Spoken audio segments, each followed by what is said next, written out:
Assalamualaikum warahmatullahi wabarakatuh. Oke, bagaimana nih teman-teman kabarnya? Pasti baik ya?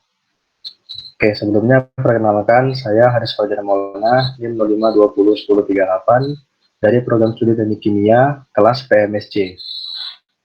Pada kesempatan kali ini saya akan membahas soal pada buku Walpole halaman 365 mengenai materi pengujian hipotesis Mean. Langsung saja kita mulai dari nomor 10,20 yaitu dengan diketahui sampelnya 64, rata-ratanya 0,23 dan standar deviasinya 0,24. Lalu ada hipotesis awalnya yaitu mu sama dengan 5,5 dan juga hipotesis alternatif yaitu mu kurang dari 5,5. Selanjutnya kita ketahui bahwa pada soal ya, nilai dari alfa atau nilai presentasinya sama dengan 0,05. Untuk dapat mengetahui tabel nilai dari tabel Z 0,05 kita perlu membaginya dengan 2 sehingga kita dapat 0,025. Lalu kita cari pada tabel Z nilai dari 0,025 yaitu diperoleh 1,9.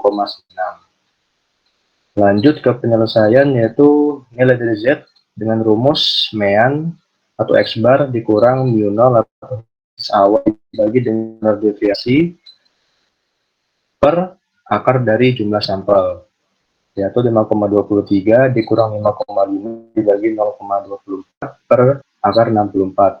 Maka akan dapatkan hasil yaitu minus 9. Lalu penolak yaitu Z kurang dari minus Z1 dikurangi alfa.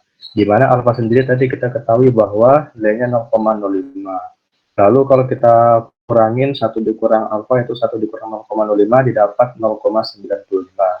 Sehingga untuk perbandingannya atau ya perbandingannya yaitu Z kurang dari minus Z1 dikurang alfa. Di mana Z sendiri merupakan Z yang hasil hitungan yang tadi kita peroleh yaitu minus 9 dan juga untuk minus Z1 dikurang alfa yaitu yang kita peroleh dari perhitungannya ini tadi 0,95 jadi Z 0,95. Nah, diperoleh nilainya itu minus 1,645. Ini kita peroleh dari tabel Z. Nah, karena terletak pada wilayah penolakan, maka hipotesis tersebut, hipotesis awal atau hipotesis H0 itu ditolak. Hal ini terjadi karena tidak ada bukti untuk menerima hipotesis dari hipotesis awal tersebut. Oke, bagaimana teman-teman? Apakah mengerti? Saya rasa mengerti ya. Semoga. Oke, kita lanjut ke nomor selanjutnya yaitu nomor 10,21. Dengan diketahui nilai hipotesis awal yaitu mu sama dengan 800. Lalu hipotesis alternatif yaitu mu tidak sama dengan 800 dengan jumlah sampel 30, rata-rata 788 dan standar deviasi 40. Langsung saja ke penyelesaiannya yaitu kita nilai terlebih dahulu dengan rumus sama pada soal yang pertama tadi yaitu X bar dikurang mu dibagi standar deviasi per akar dari jumlah sampel yaitu 788 dikurang 800 per 40 dibagi akar 30. Maka akan kita peroleh nilai yang dihasilkan yaitu minus 1,64. Lalu karena di sini terdapat dua persamaan, maka kita golongkan kepada dua bagian. Lalu kita perlu mencari nilai dari P. Nilai dari P sendiri memiliki rumus 2P dalam kurung Z lebih dari nilai mutlak Z. Langsung saja kita peroleh di bawahnya itu 2P Z lebih dari, karena tadi Z sudah kita ketahui bahwa, karena tadi Z hitungnya sudah kita ketahui bahwa nilainya minus 1,64, maka langsung saja kita tulis di sini minus 1,64. Nah, kalau kita lihat di tabel Z sendiri, minus 1,64 itu nilainya 0,05, sehingga nilai P sendiri dapat kita cari atau kita hitung, yaitu 2 dikali 0,05, sehingga diperoleh 0,1. Nah, di sini karena nilai P adalah 0,1 atau bisa kita sebut dengan 10% dalam persentase, ini lebih besar daripada taraf signifikannya yang hanya 0,05 atau setara dengan 5%. sehingga kita tidak dapat menolak H0. Kita tidak memiliki cukup klaim mendapat menolak hipotesis awal, sehingga kita harus menerima hipotesis awal tersebut. Maka dapat kita simpulkan bahwa rata-rata dari masa hidup lampu bohlam adalah 800 jam. Oke, baik, gimana teman-teman? Pastinya sudah ngerti ya. Semoga teman-teman dapat mengerti. Oke, kita lanjut ke nomor berikutnya, yaitu nomor 10,25. Di sini diketahui bahwa jumlah sampel dari pengemudi yaitu 100 dan juga nilai rata-rata sebanyak 23.500 dan standar deviasinya 3.900.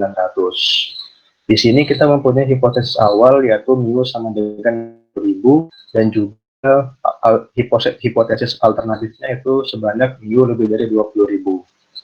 Langsung saja kita ke penyelesaian dengan menggunakan rumus yang sama seperti tadi, yaitu Z untuk mencari nilai Z yaitu X bar dikurang mu per dibagi standar deviasi per akar dari jumlah sampel atau akar N.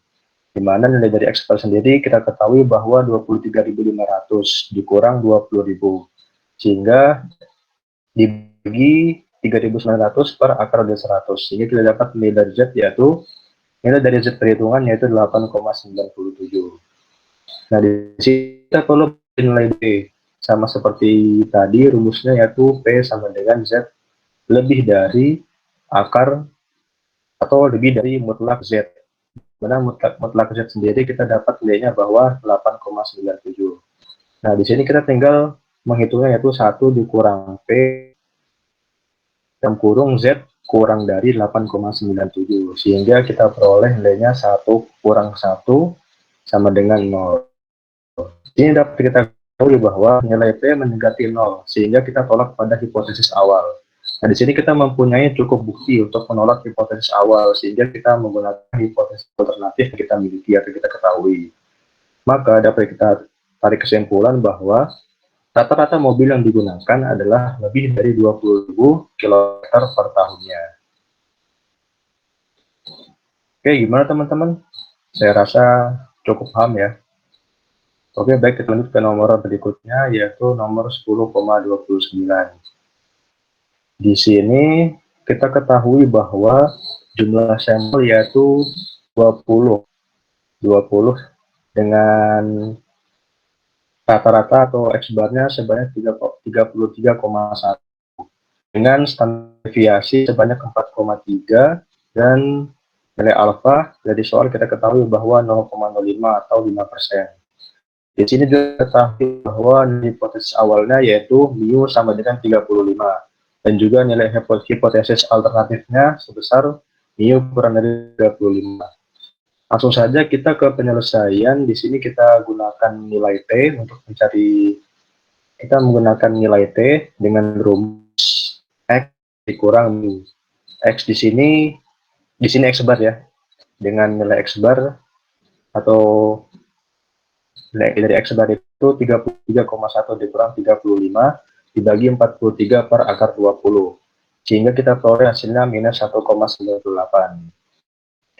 Nah, di sini kita perlu mencari degree of freedom-nya, di mana jumlah sampel dikurang 1, sehingga diperoleh 20 dikurang 1 sama dengan 19. Nah, di sini kita cari nilai dari P, yaitu P dis dalam kurung mutlak dari T dengan nilai degree of freedom-nya dan juga jumlah dari bagian-bagiannya atau tail. Sehingga kita peroleh pedis dalam kurung 1,8, 19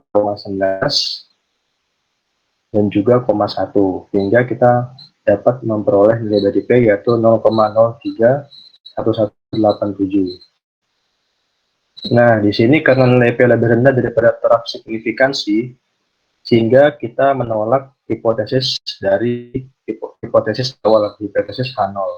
Nah, karena taraf signifikansinya di sini 0,05, sehingga kita tidak memiliki cukup bukti untuk menerima hipotesis awal, sehingga kita menggunakan hipotesis alternatif yang kita miliki tadi. Maka dapat ditarik kesimpulan bahwa waktu dibutuhkan siswa untuk dapat menyelesaikan tes adalah kurang dari 35 menit. Oke, baik. Gimana teman-teman? Apakah cukup paham? Saya rasa cukup paham ya, teman-teman. Baiklah, kita lanjutkan ke soal berikutnya, yaitu nomor 1030. Di sini kita ketahui bahwa nilai sampel pertama, di sini terdapat dua sampel ya. Jadi nilai sampel pertama yaitu 25 dengan rata-rata 81 dan standar deviasinya 5,2. Lalu untuk sampel kedua memiliki 36 dengan rata-ratanya yaitu 76 dan standar deviasinya 3,4. Di sini kita ketahui bahwa nilai alfa atau presentasinya sekitar 0,5.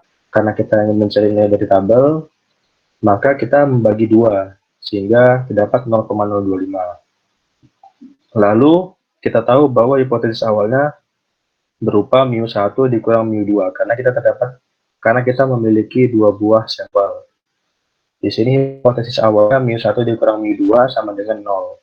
Dan juga hipotesis alternatifnya yaitu mu1 dikurang mu2 tidak sama dengan 0.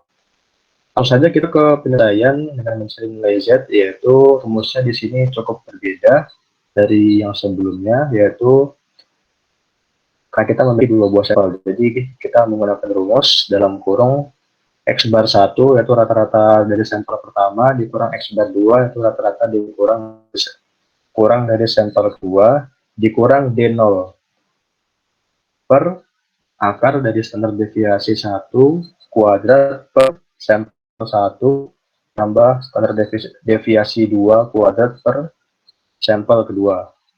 Sehingga kita tahu nilainya bahwa 81 dikurang 76 untuk kurung dikurang 0 dibagi akar 512 kuadrat dibagi 25 ditambah 3,4 kuadrat dibagi 36 sehingga kita peroleh nilai Z atau besaran nilai Z yaitu sama dengan 4,22 nilai dari Z hitungnya. Nah, karena tadi kita sudah dapatkan di sini nilai dari pembagian dan persentase dibagi 2 atau alfa juga sama dengan 2, maka pada Z kita tinggal mencari nilai dari 0,025 itu sendiri. Diperoleh nilai 1,96. Karena Z hitung yang kita dapat dari 4,22 lebih besar daripada Z pada tabel yaitu 0,025 dengan nilainya 1,96, maka hipotesis awal kita tolak. Tapi di sini kita belum selesai teman-teman, kita perlu mencari nilai dari P. Nilai dari P tidak sama, cuma karena di sini kita menggunakan dua sampel, maka rumusnya agak sedikit berbeda, yaitu mutlak Z lebih dari 4,22, di mana kita sendiri memiliki dua buah sampel, sehingga kita menggunakan rumusnya itu P Z lebih dari 4,22 ditambah P dalam kurung Z kurang minus 4,22. Perbedaannya ada di sini teman-teman. Jadi kalau dia lebih maka nilainya positif, sedangkan kalau kurang dari maka nilainya negatif. Lalu kita selesaikan 1 dikurang P dalam kurung 2 dikali 4,22 ditambah P dalam kurung Z dikurang dari minus 4,22. Mohon maaf teman-teman, dari di sini itu nilainya Z lebih dari 4,22. Lalu lanjut 2P sama dengan Z dalam kurung minus 4,22. Sehingga kita peroleh nilainya 0,00024. Atau dapat kita bulatkan sama dengan 0. Oke, baik. Karena nilai P-nya sama dengan 0, lebih kecil daripada taraf signifikansinya yang kita ketahui awal tadi sebanyak 0,05 atau 5%, maka dapat kita simpulkan bahwa hipotesis H0 kita tolak. Kita tidak memiliki bukti untuk dapat menerima hipotesis H0 sendiri atau hipotesis awal. Baik teman-teman, kita ke nomor soal berikutnya yaitu 10,31. Soal nomor 10,31 dengan diketahui di sini juga terdapat dua sampel yaitu sampel A dan sampel B, dan nilai sampel A itu sebanyak 50 sama dengan nilai sampel B yaitu juga 50 dengan rata-ratanya dari sampel A 86,7 dan rata-rata dari sampel B yaitu 77,8 dengan standar deviasi 0,28 dari sampel A, dan untuk sampel B standar deviasinya 5,61. Di sini kita mempunyai hipotesis awal yaitu mu A dikurang mu B kurang dari sama dengan 12, dan juga hipotesis alternatifnya yaitu mu A dikurang mu B lebih dari 12. Lalu kita juga memiliki nilai dari persentase atau nilai alfa banyak 0,05. Di sini kita bagi 0,05 dibagi 2 sehingga kita peroleh 0,025. Nah, fungsi dari kita bagi 0,025 ini sama seperti tadi, yaitu untuk kita mencari nilai dari stable Z. Di Z 0,025 kita peroleh 1,645. Langsung selesai, yaitu Z dengan rumus yang sama seperti pada nomor sebelumnya tadi, karena kita memiliki dua sampel, yaitu rata A dan rata-rata B dikurang rata-rata dalam kurung rata-rata A dikurang rata-rata B kurang DO dibagi akar standar deviasi A kuadrat dibagi sampel A tambah standar deviasi B kuadrat dibagi sampel B. Kita peroleh nilai berdasarkan diketahui tadi yaitu 86,7 dikurang 77,8 kurang 12 dibagi 6,28 kuadrat dibagi 50 ditambah 5,61 kuadrat dibagi 50. Sehingga kita peroleh hasilnya minus 2,60. Karena kita peroleh nilai dengan minus 2,60, di mana lebih kecil daripada nilai dari Z pada tabel yaitu 0,025 dengan besar nilainya itu 1,645, maka kita tidak bisa menolak hipotesis dari hipotesis H0 karena kita tidak memiliki cukup bukti untuk dapat menolak hipotesis H0, sehingga kita menggunakan hipotesis H0 atau hipotesis awal. Maka dapat ditarik kesimpulan bahwa perbedaan rata-rata tegangan yang A dan yang B yaitu kurang dari 12 kg berdasarkan soal yang sudah dijelaskan tadi.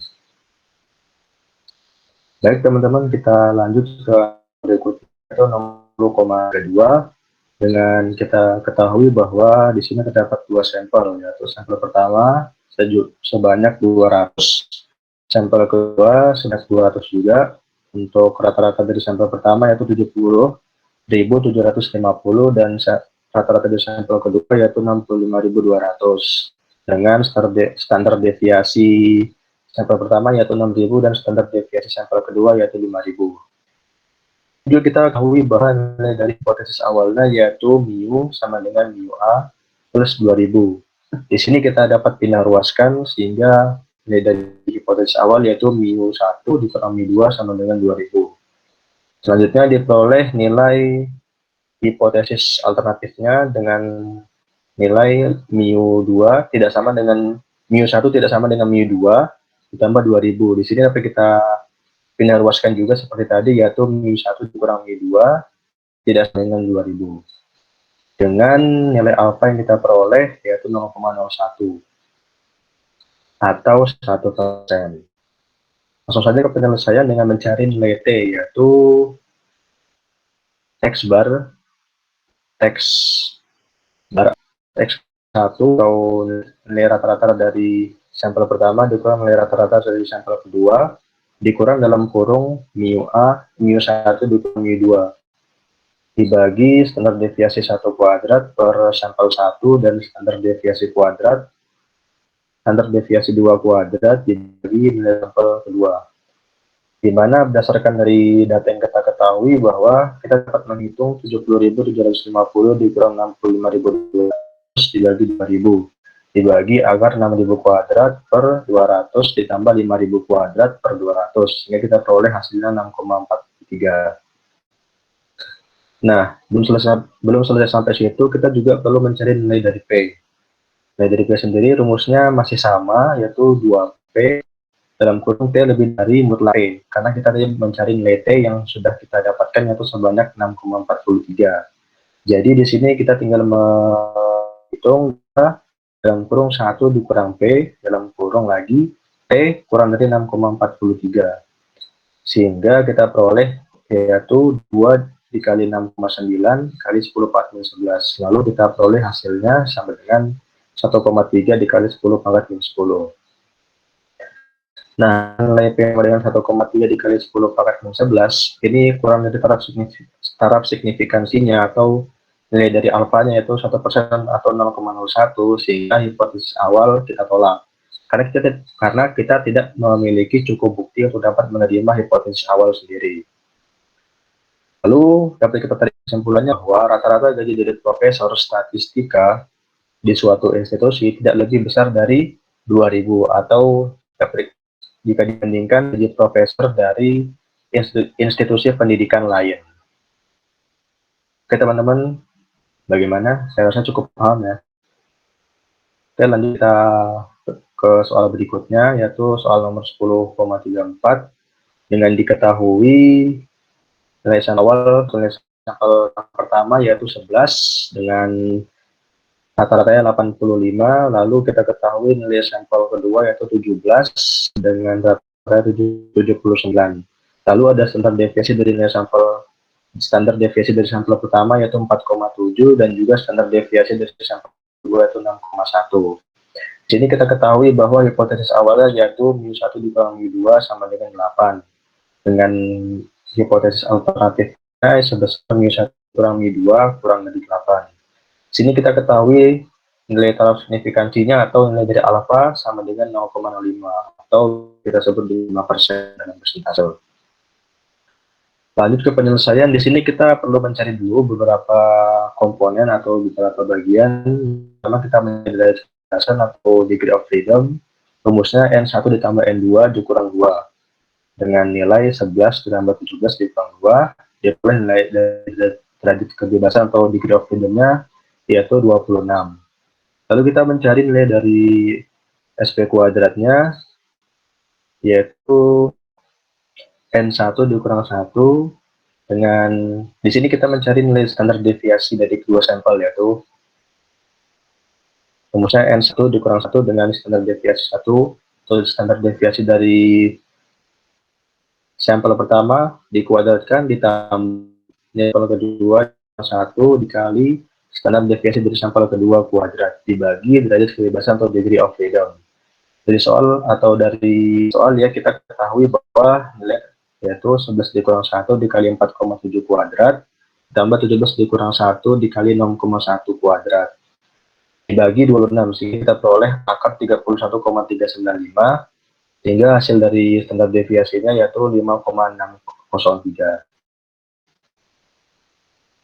Lalu kita cari nilai dari T. Di sini nilai dari T rumusnya X bar 1 atau rata-rata dari sampel pertama dikurang X bar 2 atau rata-rata dari sampel kedua dikurang dari DO, D0 dibagi standar deviasi total atau dari kedua sampel akar 1 per nilai dari sampel pertama ditambah nilai dari sampel 1 dibagi nilai dari sampel kedua, yaitu nilainya 85 dikurang 79 dikurang 8 dibagi 5,603 akar 1 per 11 ditambah 1 per 17 ditambah sehingga kita peroleh hasilnya yaitu minus 0,922.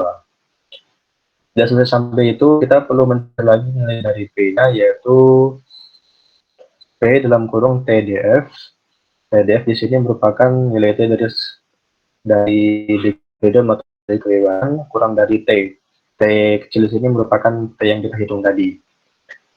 Lalu kita masukkan D-nya yaitu sama dengan P T26 kurang dari sama dengan minus 0,922. Lalu P dalam kurung T26 dari sama dengan 0,922.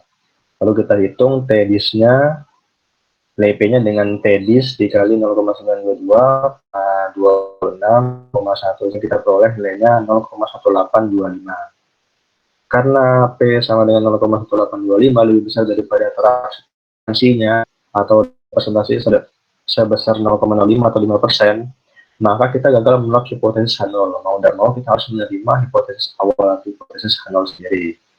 Jadi dapat kita tarik kesimpulan bahwa kelas laboratorium meningkatkan nilai rata-rata sebanyak 8.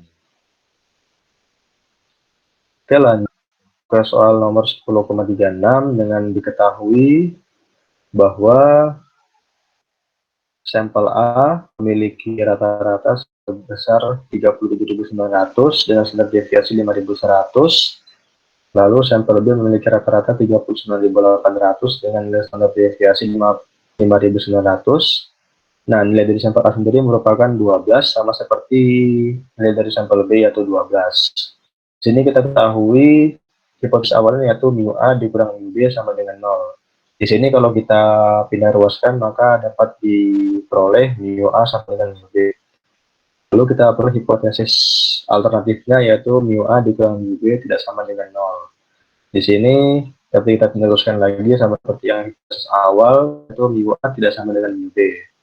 Dengan standar dengan nilai alfanya itu sebesar 0,5 atau 5%. Lanjut kita ke penyelesaian, yaitu kita perlu mencari standar deviasinya dulu, yaitu inilah nilai sampel A dikurang 1 dikali dengan standar deviasi dari sampel A kuadrat tambah nilai dari sampel B dikurang 1 dikali nilai dari standar deviasi B kuadrat dibagi nilai sampel A ditambah nilai dari sampel B dikurang 2. Berdasarkan yang kita ketahui tadi bahwa kita peroleh nilainya yaitu 12 kurang 1 dikali 5.100 kuadrat ditambah 12 kurang 1 dikali 5.900 kuadrat dibagi 12 tambah 12 kurang 2. Sehingga kita peroleh nilainya 30.410.000. Lalu kita cari lagi nilai T-nya yaitu dengan rumus rata-rata dari nilai sampel pertama dikurang rata dari sampel kedua dibagi akar standar deviasi dalam kurung seper sampel pertama ditambah seper nilai dari sampel kedua yaitu 37.900 39.800 dibagi akar 30.410.000 dalam kurung seper 12 ditambah 12, ya kita peroleh nilainya minus 0,844. Kita juga perlu mencari nilai dari standar deviasinya. Mohon maaf, kita perlu mencari nilai degree of freedom-nya atau dari kebebasannya, yaitu N1 ditambah N2 dikurang 2, di mana 12 tambah 12 dikurang 2 merupakan hasilnya yaitu 22. Selanjutnya kita cari nilai P-nya dengan rumus 2P dengan P dibagi 2 di koma derajat kebebasan atau degree of freedom kurang dari nilai T yang kita hitung tadi.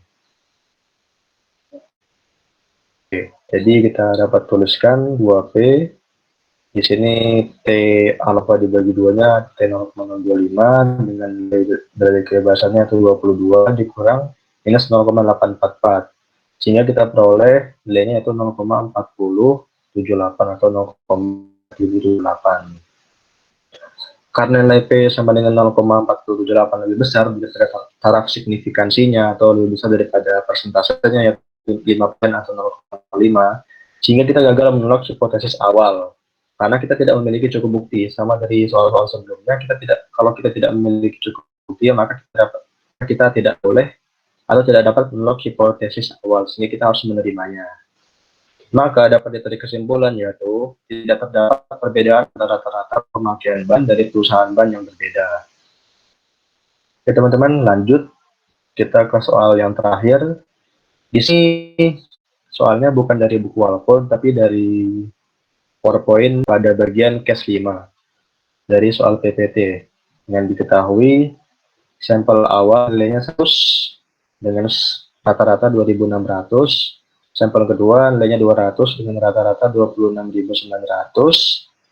Dengan standar deviasi sampel awal itu 1.300 dan standar deviasi sampel kedua itu 1.400. Sini kita peroleh hipotesis awalnya yaitu mu1 dikurang mu2 sama dengan 0. Lalu hipotesis alternatifnya itu mu1 dikurang mu2 tidak sama dengan 0. Di sini kita peroleh berdasarkan soal yaitu alfanya sama dengan 0,05. Di sini kita perlu membagi 2 untuk dapat mencari pada tabel. Yaitu 0,5 dibagi 2 itu 0,02. Di sini kita perlu mencari nilai P atau nilai dari derajat kebebasan atau degree of freedom. Di sini N1 tambah N2 dikurang 2, di mana 100 tambah 200 dikurang 2 hasilnya 298. Lalu kita tadi kan sudah memberikan alfa di 2 0,025 sehingga pada tabel T kita peroleh nilainya itu 1,97. Lalu kita cari standar deviasi deviasinya dari kedua sampel yaitu N1 atau sampel pertama dikurang 1 dikali standar deviasi dari sampel pertama kuadrat, lalu ditambah N2 atau sampel kedua dikurang 1 dikali standar deviasi 2 kuadrat dibagi nilai dari derajat kebebasan atau nilai dari degree of freedom, di mana kita ketahui bahwa nilai dari masing-masing variabel tersebut yaitu 99 dikali 1300 kuadrat ditambah 199 dikali 1400 kuadrat dibagi 298. Oke, kita lanjut. Kita peroleh nilai dari standar deviasinya yaitu 1,67 dikali 1 pangkat 6. Lalu kita cari nilai P-nya dengan rumus rata-rata pertama dikurang rata-rata per 2, rata-rata kedua dikurang D0. Dibagi akar dari standar deviasi kuadrat per N1 atau sampel pertama ditambah standar deviasi kuadrat kedua, standar deviasi kuadrat dibagi sampel kedua dengan nilai 2600 dikurang 26900 dikurang 0 dibagi akar 1,803 kali 10 per 6 per 100 ditambah 1,803 kali 10 per 6 dibagi 200 sehingga kita peroleh hasilnya minus 5,37. KT hitung yang kita peroleh tadi itu kurang dari T berdasarkan tabel, di mana nilainya minus 5,37 kurang 1,97 yang berada di wilayah atau daerah kritis, sehingga kita dapat menolak hipotesis awal. Di sini kita memiliki cukup bukti, beda dari soal-soal sebelumnya, kita tidak memiliki cukup bukti untuk dapat menolak hipotesis awal. Jadi, selisih pendapatan rata-rata profesor di perguruan tinggi negeri tidak sama dengan pendapatan rata-rata dari profesor di perguruan tinggi swasta atau TS. Oke, demikian yang dapat saya sampaikan teman-teman. Semoga dapat paham dan mengerti. Jangan lupa komen dan subscribe. Terima kasih. Wassalamualaikum warahmatullahi wabarakatuh.